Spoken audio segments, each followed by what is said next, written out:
Back to our Sinister Sisters podcast. I am one half of the sisters, Bree, and I am here with the other sister, Ashley. Hi. Thank you for tuning in or listening and watching, whatever platform you may be listening or watching from. We appreciate you. And here is Ashley with our disclaimer. Hi, everybody, and thank you for tuning in to our Missing Persons Monday. Just a quick disclaimer. We are not professionals. We never claim to be professionals. We're just simply two best friends who are deeply interested in true crime, strange and unexplained deaths, documentaries, conspiracy, and all the cases that leave us with more questions than answers. This space is meant for curiosity, discussion, and storytelling. If this is not your thing, feel free to scroll past. No hard feelings. We won't even know. You do have free will to just keep going. If we pronounce anybody's names or anything about the case, and if we don't have all of the details, the evidence, it's never intentional, and we apologize in advance to the loved ones, to the victim, and everyone in the case.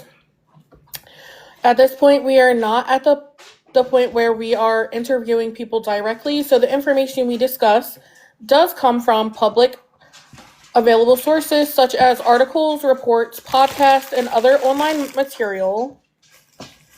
And all the individuals mentioned are presumed innocent unless they are proven otherwise in the court of law. Any opinions expressed are for discussion and storytelling purposes only and should not be taken factual. Listeners' discretions be advised. There we go. We have to do that because some people are very just. Some people are just people. So. Right. To cover all bases, and I think you did that wonderful, like always. Thank you. Okay, so today's episode is on the disappearance of Keshaun Williams, and he was from Ohio. I don't have it all. I'm just going to jump into it, to be completely honest. Okay. There are some missing person cases that seem to disappear from the public eye almost as quickly as the people at the center of them. A few news stories are published, social media fills with missing posters, volunteer searches, in the neighborhood and wooded areas, and families make desperate pleas for information. Then, as the weeks turn into months, public attention begins to fade. But for the families left behind, life does not move on. Every unanswered phone call, every birthday, every holiday, and every passing year becomes another painful reminder that someone they love is still missing. And this is one of those cases. On the evening of June 17th of 2023, 15-year-old Keshaun told his mother he was on his way home. It was the kind of message that parents receive every day without thinking twice. There was nothing unusual about it. Nothing suggested it would become the final confirmed communication between a mother and her son. But Keshaun never walked through that front door. He never called to explain he was running late, and he never answered another phone call. In the hours that followed, confusion turned into panic, and panic turned into investigation that remains unsolved today. The disappearance of Keshaun Williams has become one of Cleveland's most troubling missing child cases. While investigators have spent countless hours following leads, interviewing witnesses, reviewing evidence, and searching for answers, there are still significant gaps in the timeline. Conflicting witness statements, a chaotic party environment, and the absence of public released physical evidence have made it incredibly difficult to determine exactly what happened during the final hours before Keshaun vanished. More than anything, the case is filled with unanswered questions, questions that the family continues to ask every single day. Before discussing the night Keshaun disappeared, it's important to understand who he was. Publicly available information about Keshaun's personal life is somewhat limited, which is common in most active missing child investigations. Law enforcement often withholds personal details to protect the integrity of the investigation, and families sometimes choose to keep certain aspects of their loved one's life private. Because this much of the public known focuses on public known on the investigation itself rather than every detail of Keshaun's childhood. Keshaun Williams was 15 years old and lived in Cleveland, Ohio.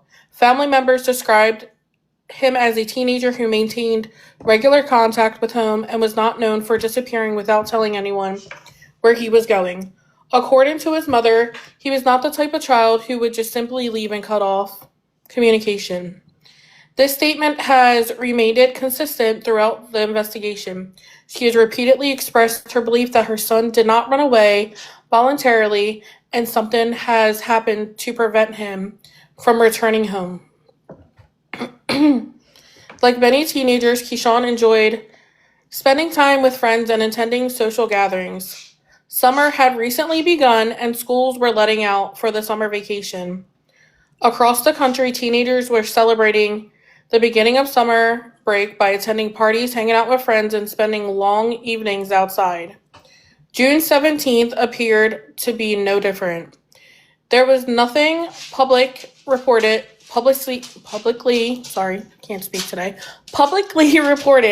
that suggests Keshaun expected that evening to be any different from any other weekend. There were no reports that he packed up belongings, talked about leaving home permanently, or made plans suggesting he intended to disappear. To everyone around him, it seemed like an ordinary Saturday. So I was told he was a child that went to church and everything. Well, I wasn't told. Well, yeah, if you listen to a podcast, you are being told information. So I was told that he did go to church, like he didn't miss any church, that he was a good kid. So the neighborhood where Keshaun would spend his final known hours was Cleveland's Broadway Slavic Village area, a community with a long history and close-knit population, but one that has also faced challenges involving crime, poverty, and violence over the years. The streets surrounding Fleet Avenue and Gertrude Avenue would become central to the investigation after Keshaun's disappearance in the days following June 17th. These streets would be searched repeatedly by law enforcement officers, volunteers, family members, and community organizations, hoping to find any clue that might explain what happened. As the evening on June 17th approached, Keshaun made plans to attend a gathering with other teenagers. Reports indicated that several parties or informal get-togethers were taking place within that same general neighborhood. This would later complicate the investigation because many people moved from one house to another throughout the night. Some witnesses recalled Keshaun at one location, while others believed they saw him at another. As investigators began interviewing dozens of people, it quickly became apparent that no one could provide a complete picture of these evening's events. According to witness accounts that have been reported publicly, Keshaun attended one of those gatherings before eventually leaving or being asked to leave. While doing research, I was told that he was kicked out of a party. It didn't say why he was kicked out of a party. So I'm not sure. And I was told that he left with another friend.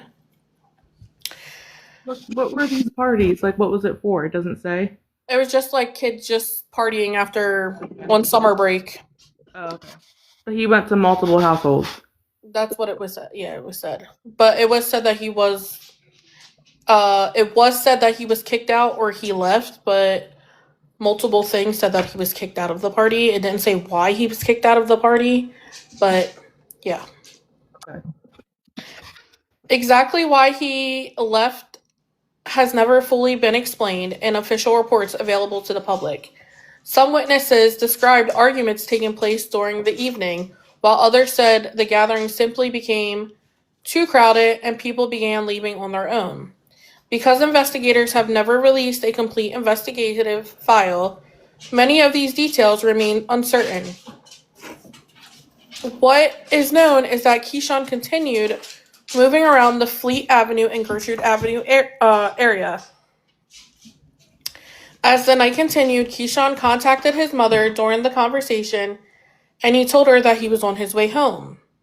Those simple words have become one of the most heartbreaking aspects of the case. For his mother, there was no reason to believe anything was wrong. Parents hear those words every day, I'm on my way home. It was reassuring. It meant the night was coming to an end.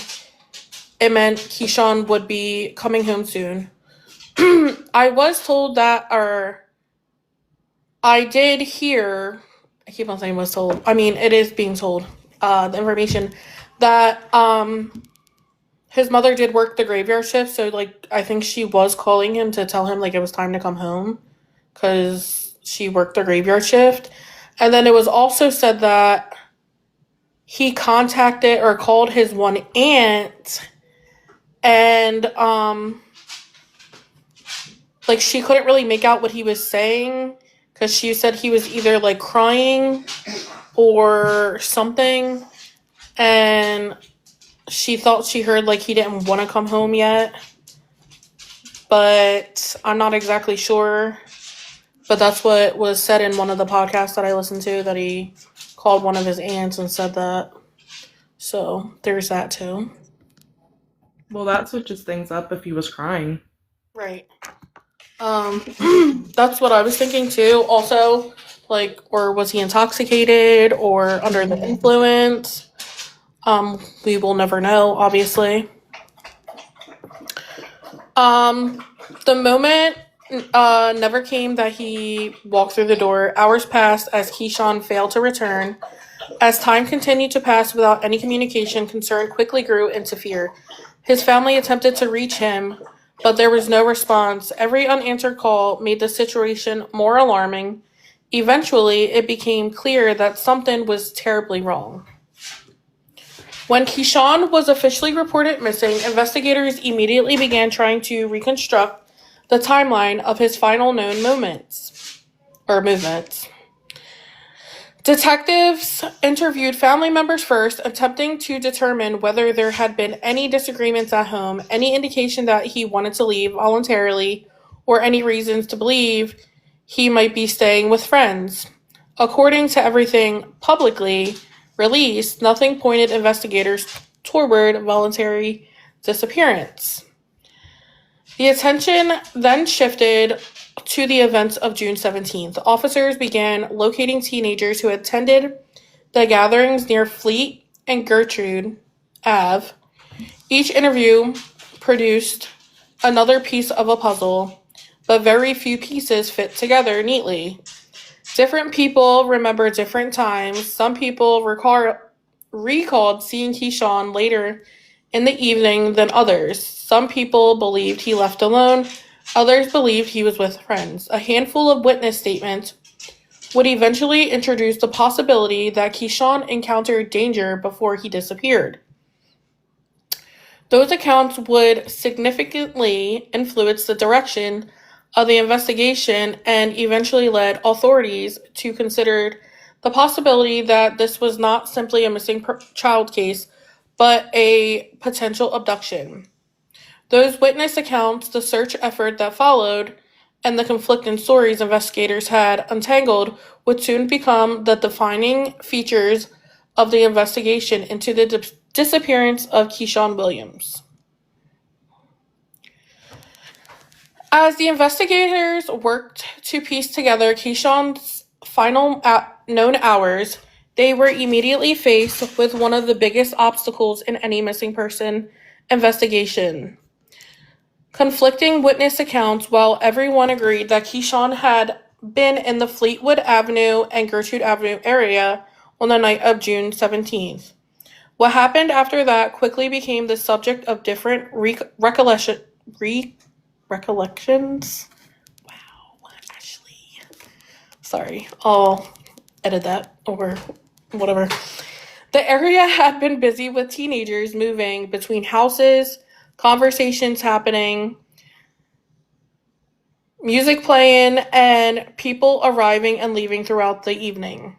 In an environment like that, memories can become blurred, especially after the realization that someone had disappeared, or because they were probably drinking and doing other extracurricular activities. The last confirmed fact in that timeline remained the communication between Keshaun and his mother. He told her he was on his way. The investigators have never publicly disclosed the exact time of communication, but they have consistently treated it as the final verified contact anyone had had with him. That single moment became the anchor point for the entire investigation.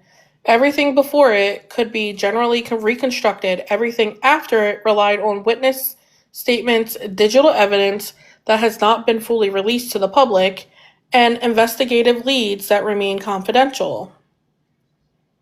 So if they have stuff, why are we not sharing it?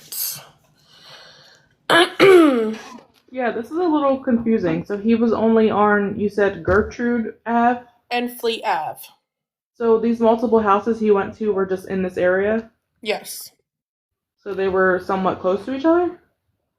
That's what I'm guessing. It was said in the one podcast that when he left, he was, I guess, like after he got off the phone with his mom, he was with a friend, and they went walking up to this one house, and there was people outside, like, smoking and drinking, and he went up there and was up there with them. Okay.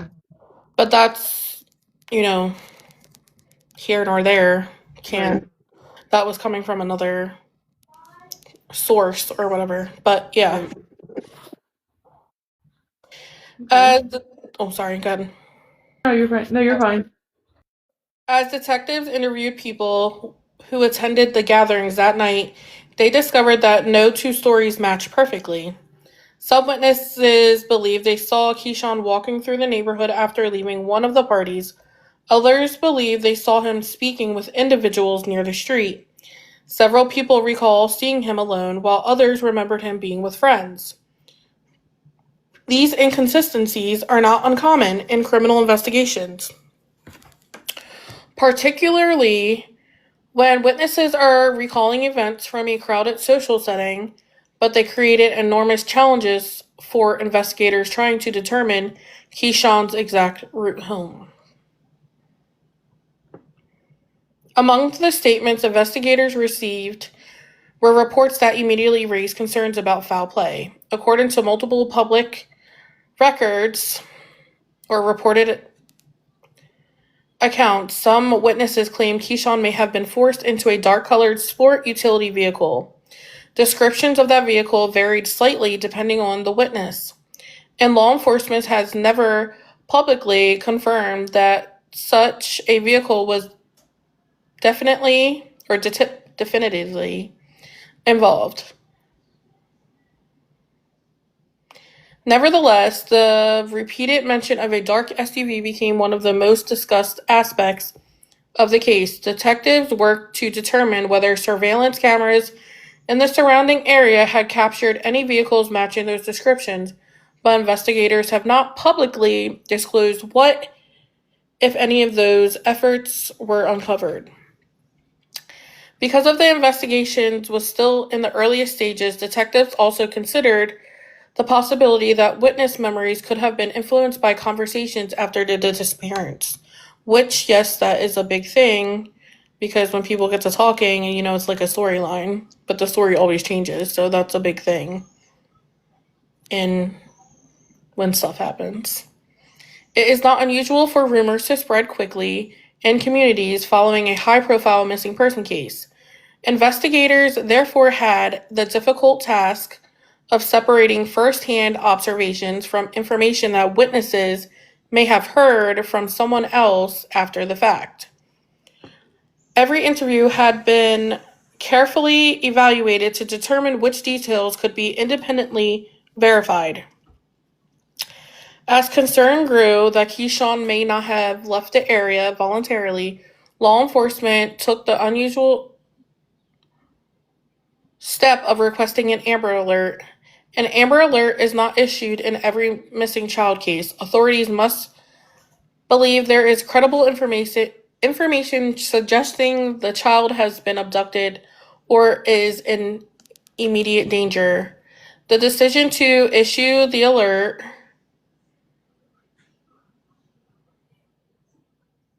the decision to issue the alert demonstrated the investigators believed there was significant concern to treat the disappearance as more than just a possible runaway. Wait, I'm confused. Isn't Amber Alert like first step? It should have been, but if I'm not mistaken, when I was listening to the other podcast, this Amber Alert wasn't issued until 7 days after the disappearance. That's crazy. That's a lot. I feel like that doesn't sound right. Right. A whole week later, they issue an Amber Alert. Right. They have been alerted day one. Exactly. 7 days is a long day. That's a week that something could have happened. Right. That's crazy. Once the Amber Alert was activated, Keshaun's disappearance received significantly more public attention. Television stations across Northeast Ohio interrupted programming to share his photograph and description. Radio stations broadcasted alerts. Social media quickly filled with missing person posters carrying Keshaun's picture alongside pleas from his family asking anyone for information to come forward. Community organizations joined the effort, distributing flyers throughout Cleveland neighborhoods in hopes that someone had seen something investigators have missed. So I feel like even if the Amber Alert is in one state, and I know they can do it to where they send it to like the nearby states, I feel like an Amber Alert should be sent to every state. I don't know if you feel that way, but I do, because if somebody's abducted, they can take them anywhere. Especially 7 days later. Right. 7 days, you can get anywhere in a week. Exactly. So I feel like that right there was just, like, negligent. As hell. Because I don't even remember hearing about this case. No. Which is sad. Yeah. A week, you could get anywhere in a week. But also, so are they trying to say that dark-colored utility truck or whatever, were they trying to say, like, they couldn't verify if that was real? Yeah. That was just, like,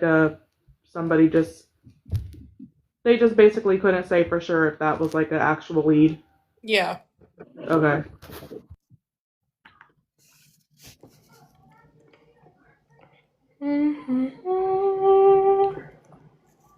Okay. Wait a minute. Okay. Search efforts expanded rapidly. Officers searched areas surrounding Fleet Avenue and Gertrude Avenue, looking for anything that might provide clues about Keshaun's movements. So, if this is 7 days past, I don't think Fleet and Gertrude Avenue is the only places where we should be searching heavily. We should be searching all of Ohio. And surrounding states. Right, and states beyond. Detectives canvassed nearby homes, asking residents if they had security cameras that might have captured activity during the evening. Businesses were contacted in hopes that the surveillance footage might show Keshaun walking through the neighborhood or identify vehicles traveling the streets around the time he disappeared. Law enforcement also worked to collect digital evidence, although investigators have not publicly detailed What was removed from Keshaun's cell phone or other electronics? Why not? It says it is a standard investigative practice in missing juvenile cases to analyze phone records, location information, text messages, and social media activities. But we've covered other cases with juveniles where they've released phone right, records. Exactly. Interesting. Detectives attempt to determine who the missing person communicated with before disappearing, whether and unusual messages were exchanged, and whether electronic data can establish a more accurate timeline than witness memories alone. Any findings from those efforts in Keshaun's activity have not been publicly released, likely because the investigation still remains active.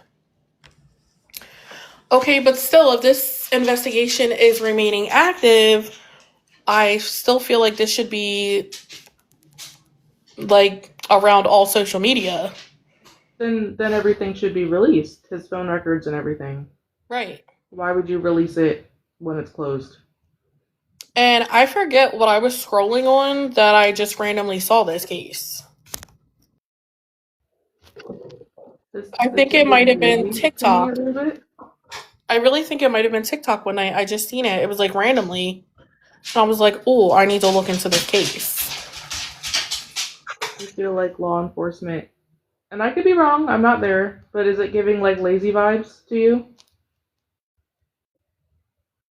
Yes. Okay, me too. Also, this is a black child. Of course. So. Of course, that part's always there. Right. I can't get over the Amber Alert after 7 days. 7 days is crazy. Like you said, after that, just do all 50 states. Right. A whole week you can go to so many places in a week. It's crazy. 50 states, every county, every city in every 50 state should have got an Amber Alert. Yeah. This child could be anywhere. Yeah. And I pray to God that this child is still alive and that whoever has him releases him so he can go home to his family. Of course. That's, of course, the ultimate goal. So, I'm going to continue. During the days that followed, volunteers joined the family members in organized searches throughout the surrounding neighborhoods. Missing person flyers appeared on telephone poles, storefront windows, and community bulletin boards.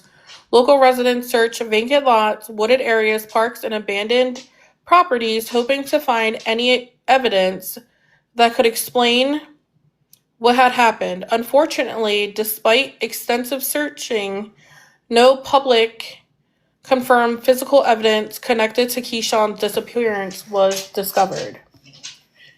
Throughout this period, Keshaun's mother became one of the strongest public voices in the investigation.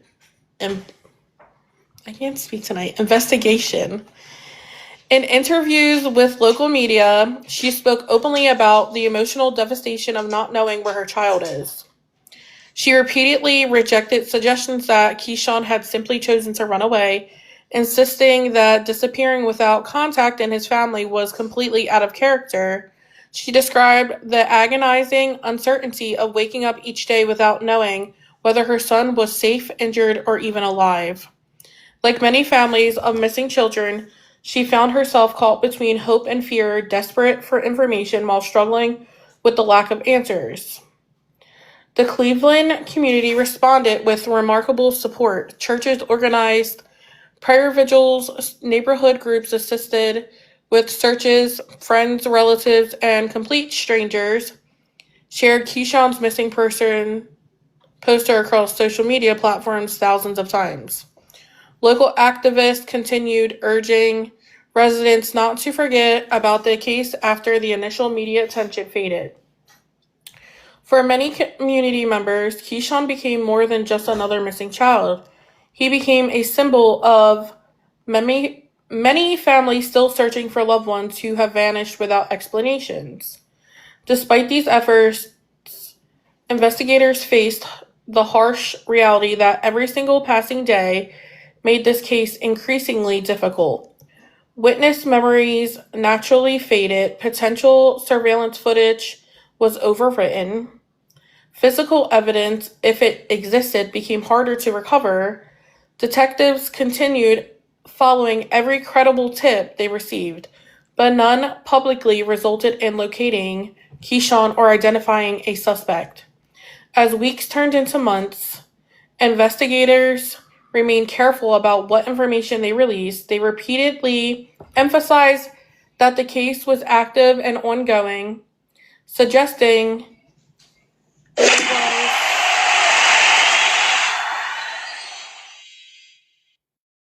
That just threw me off.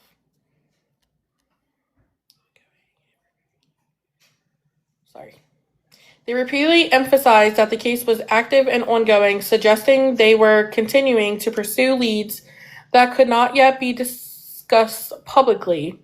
The level of secrecy often frustrates families and the public, but investigators sometimes withhold information intentionally to preserve evidence, verify witness statements, or avoid compromising future criminal proceedings if charges are eventually filed. By the ending of summer 2023, one fact remained unchanged. The last confirmed communication everyone would verify was Keshaun telling his mother he was on his way home. Everything that happened after that moment remained a mystery, leaving investigators with more questions than answers, and a family still wanting and waiting for a phone call that they had hoped he would come home. I wonder why they're being so secretive and not releasing certain details. Right. And also, if he wanted to run away, or if it was like, what's the word I'm trying to think of? On purpose, I guess. Right. Why would he text his mom and say that he's on his way? I don't know, but that they didn't even like the call to his aunt too. Like if that happened, like what was that about? Like saying he didn't want to come home. Right. And crying and all that.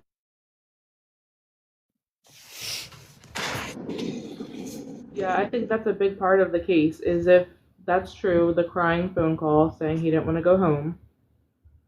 The text to his mom saying that he's on his way home. But also, like, nothing's being released. Like, it's weird. Everything is secretive. Right. And this is from what year again? 2019? 2023. 2023, okay.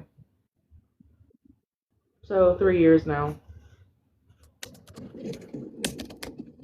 Hold on one second. Because I'm pretty sure in the one thing they said there was like 2 SUVs that matched that description that they found in bodies of water. What?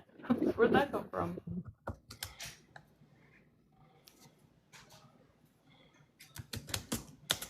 Hold on one second. I want to make sure.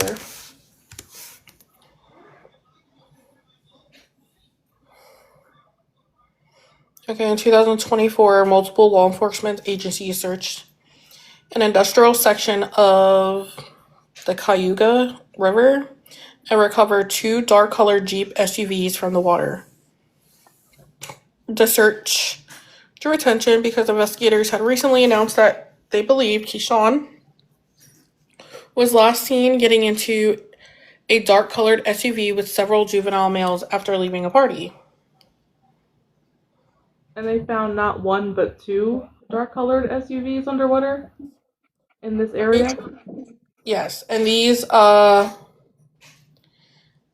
were both of those Jeeps were stolen, and at least one had been used in a separate shooting investigation.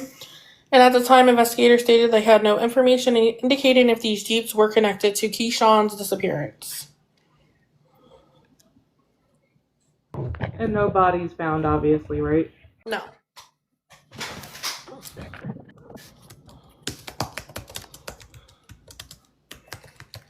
That's really weird. Let alone finding one, but two. Right. And they matched the description that he was of the vehicle he was getting into. Yeah. That's really weird. But there's two placed there, I guess, almost on purpose. I guess.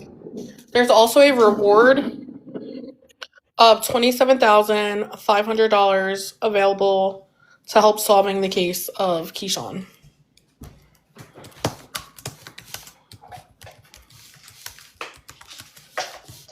That's a weird number. You think that would be like, let's make it 28. This was like money that was raised. Oh, okay. This is weird. I don't really know what to think about this one because I feel like there's nothing to Right. go off of besides the cars and the phone call and the fact that he was at multiple parties. Right. Which who knows what he ran into at the parties. Exactly. I'm gonna quickly list the order though. That's weird. That seems like that was on purpose. Right. I'm gonna give the numbers real quick.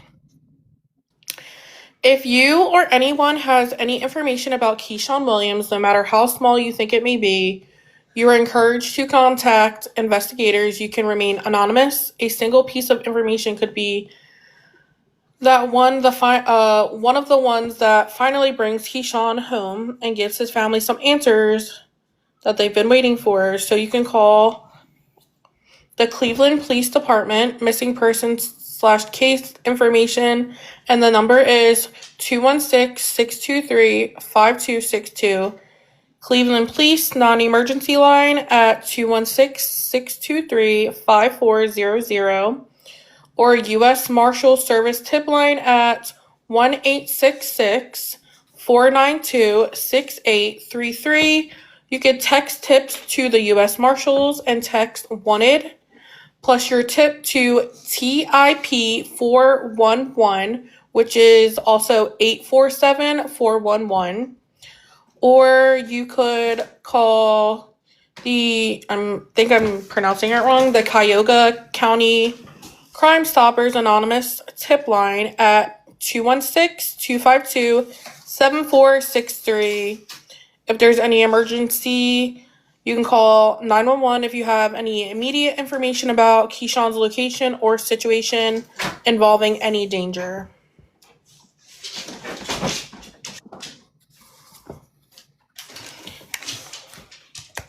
That was crazy. Right. I wish that everything wasn't so secretive. I wish there was more that came out. Right. That could maybe help others. That might, maybe if more details came out, maybe it would help others. Right. That may know something. But I feel like it's so vague. It's just not helpful. And the Amber Alert is creepy. Right.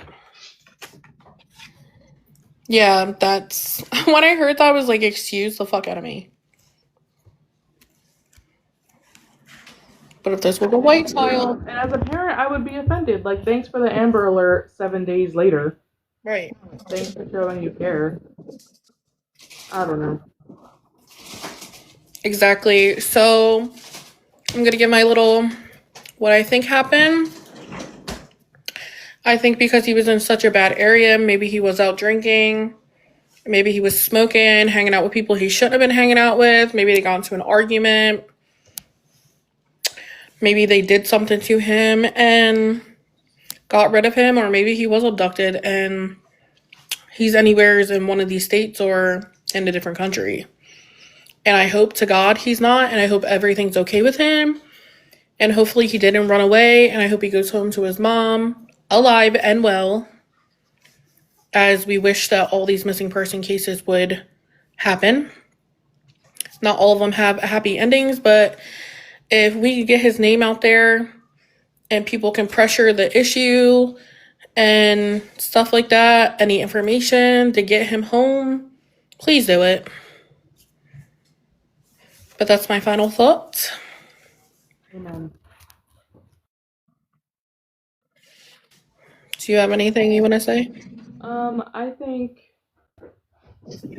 because I don't think the phone call to the aunt of him crying, saying that he doesn't want to go home and all that, it doesn't necessarily have to be anything dark. Right. I was thinking maybe it could just be he knew he was going to get in trouble. Maybe it was too late and he was scared to go home because he knew he was going to get in trouble. That could be a possibility. But I'm thinking something with one of the parties. He obviously, I think, just ran into the wrong person. This is just a thought. Obviously, I don't know. I think it has something to do with the parties of where he was at that night. Yeah. And I don't think it was purposeful.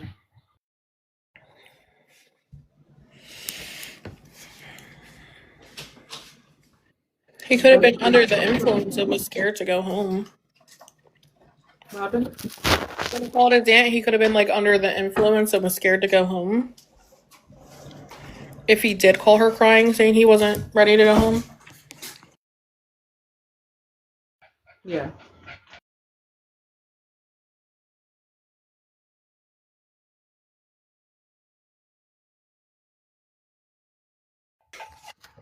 Sorry.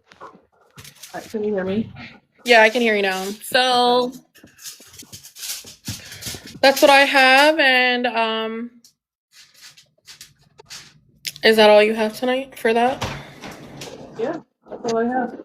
Okay, guys, remember, don't be a sad bitch, be a bad bitch. Hey. And thank you for listening. Bye. Bye.